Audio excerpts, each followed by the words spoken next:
Presidenti Trump zotohet për llogaridhënie për personat që bën hetime ndaj tij.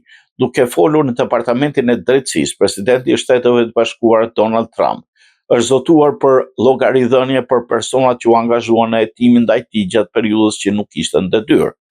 Pararencit tanë e shndruan këtë departament të drejtësisë në departamentin e padrejtësisë, tha ai.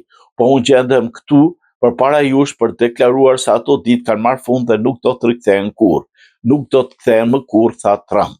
Gjatë viteve kur nuk ishte në detyrë, departamenti e ngriti 2 akuza ndaj ish-presidentit për mbajtjen e dokumentave të klasifikuara në pronën e tij në Florida dhe për përpjekjet për të përmbysur rezultatin e zgjedhjeve presidenciale të vitit 2020. Të dyja dosjet hetimore u pushuan pasi presidenti Trump fitoi zgjedhjet në nëntor. Departamenti i Drejtësisë përmendi si bazë për këtë veprim politikën e hershme për të mos ngritur akuza ndaj një presidenti në detyrë.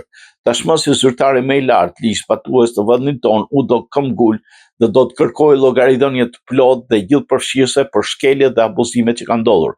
Populli amerikan ka dhënë një mandat që shumë pak njerëz menduan se mund të ishte i mundur, tha presidenti Trump. Administrata e re amerikane ka shkarkuar prokurorët që hetuan presidentin Trump gjatë administratës së ish-presidentit Biden dhe përshkruan punën e mirë agjentëve të FBI që hetuan disa nga mbështetësit e tij që hynë në Kapitol me 6 janar.